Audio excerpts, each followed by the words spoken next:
अंजलि अगर घर में सेविका की मांग कर दे तो घर में तूफान उठ जाता था। देव, जो अपनी पत्नी अंजलि की कद्र तो करते ही नहीं थे, बल्कि 2 कदम आगे आकर शराब पीकर उनके साथ मारपीट भी करते थे।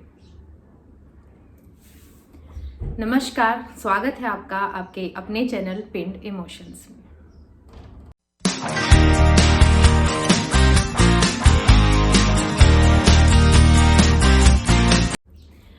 आप सभी को अंतर्राष्ट्रीय महिला दिवस की बहुत बहुत शुभकामनाएं।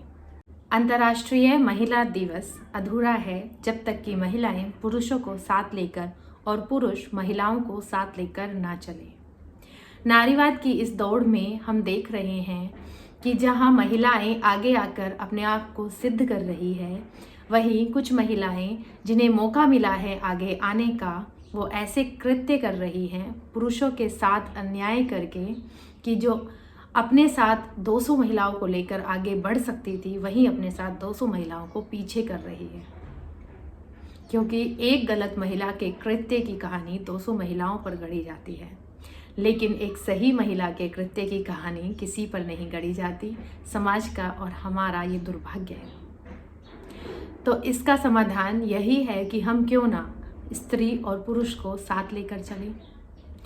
इसी पर मैं आपको एक कहानी सुनाने जा रही हूँ, जहाँ पर अगर आप पुरुष हैं और आप स्त्री की कद्र नहीं करते हैं तो क्या होता है। पुरुष को अगर ये लगता है कि वो अपने आप में संपूर्ण है, तो वो जान ले कि महिलाओं के बिना पुरुष अधूरा है।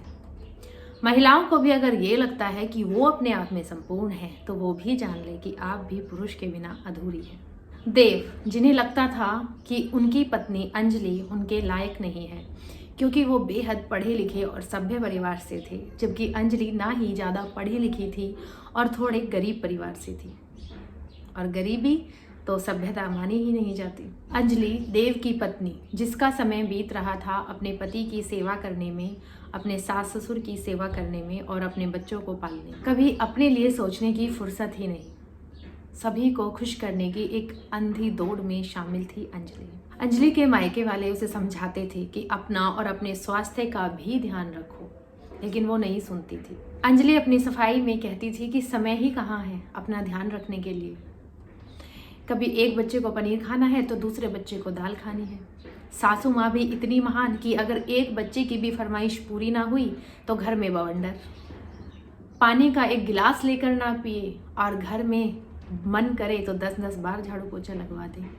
ये जो छोटी छोटी चीज़ें हैं ना, झाड़ू पोछा आपको लग रहा होगा क्या बकवास कर रही है, ये ना एक महिला के जीवन में बहुत मायने रखती है। अंजलि अगर गलती से सेविका की मांग कर दे तो घर में तूफान उठ जाता है, और अंजलि के पति देव, जो पहले ही उसे अपने लायक नहीं समझते हैं, कद्र तो करते ही नहीं हैं, 2 कदम आगे आकर शराब पीकर मारपीट अलग से करते हैं। आपको लग रहा होगा कि ये किसी छोटे शहर या किसी छोटे कस्बे की कहानी है। जी नहीं, ये कहानी है भारत के सबसे बड़े शहर दिल्ली की।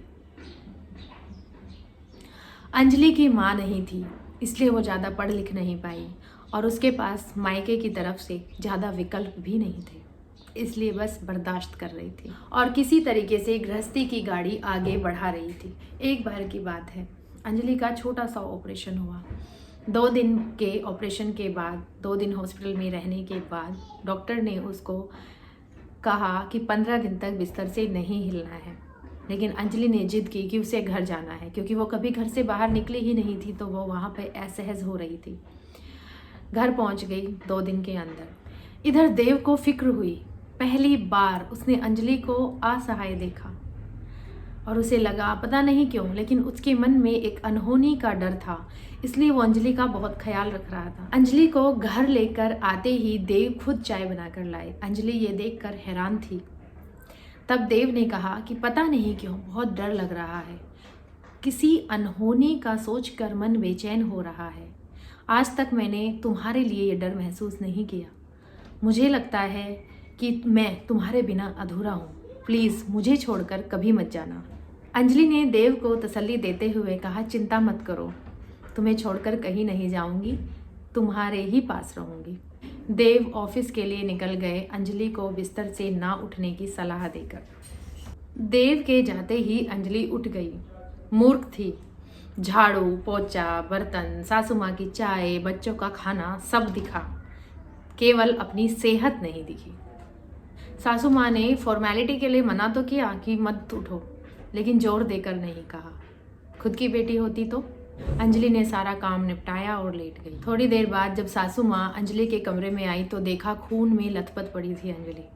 तुरंत ही देव को फ़ोन किया। डॉक्टर के पास हॉस्पिटल लेकर गए तो डॉक्टर ने कहा इन्फेक्शन बहुत ज़्यादा बढ़ गया है और अब कुछ कह नहीं सकते। समझ में नहीं आ रहा कि ये कैसे हुआ। क्या अंजलि ने उठकर चलने की कोशिश की? डॉक्टर ने देव से पूछा। देव अंजलि की आदत को समझते थे, इसलिए चुप रहे। देव ने बहुत दुआएं की, बहुत मांगा भगवान से। आगे सिवा अंधकार के उन्हें कुछ दिखा नहीं।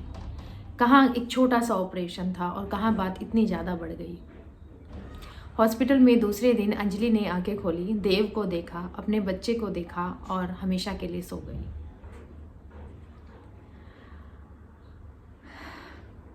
स्त्रियों सुनो, अपनी सेहत से ज़्यादा कुछ ज़रूरी नहीं है।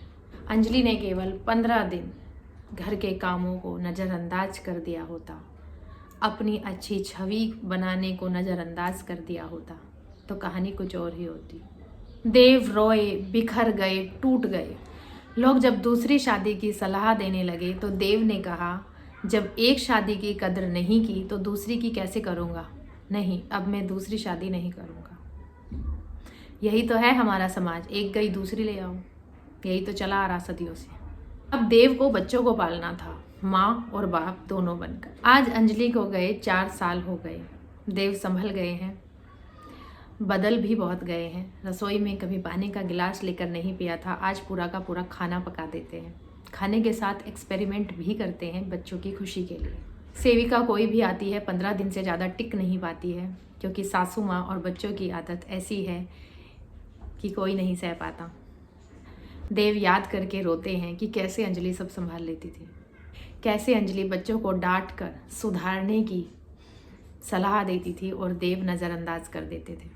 कभी कभी सोचते हैं कि बच्चे जो इतने शैतान हैं, इतने जिद्दी हैं, उनकी वजह मैं ही हूँ। बच्चों के सोने के बाद आज भी बहुत रोते हैं। सोचते भी हैं कि पुरुष के इस अहम की जड़ें कहाँ हैं जो उसे उसका भी नहीं होने देती, जिसका होना किसी दुआ से कम नहीं। देव मन ही मन ये निर्णय लेता है कि वो अपने बेटे को पुरुष नहीं इंसान बनाएगा, अच्छा और बेहतर इंसान। पुरुष और स्त्री दोनों ही एक दूसरे के बिना अधूरे हैं। हमारे समाज में सभी को लगता है स्त्री का क्या है, एक मर जाएगी दूसरी ले आएगा। लेकिन अगर पुरुष को कुछ हुआ तो स्त्री का कुछ नहीं होता, उसे कोई नहीं अपनाता। जीवन आसान है जब दोनों साथ हो। अंतर्राष्ट्रीय महिला दिवस पर मेरी आज सभी से यही अपील रहेगी कि आप स्त्री और पुरुष को, बेटी और बेटा को साथ लेकर चलें। किसी भी प्रकार का कोई भेदभाव दोनों में नहीं रखें। किसी के अंदर अहम ना पनपने दें। जो मैंने आज देव और अंजलि की कहानी सुनाई है वो हमारी और आपकी कहानी ना बन जाए। ये कहानी एकदम सच्ची है। देखती हूँ अपने सामने इसे रोज घटते हुए और देव को रोज तिल तिल कर मरते हुए। अंजलि तो चली गई। आज की इस सच्ची कहानी से आपको प्रेरणा मिली होगी। इसी उम्मीद के साथ आज का व्लॉग करती हूँ समाप्त। मिलते हैं फिर किसी दिन किसी और इमोशन के साथ। तब तक के लिए बहुत बहुत धन्यवाद।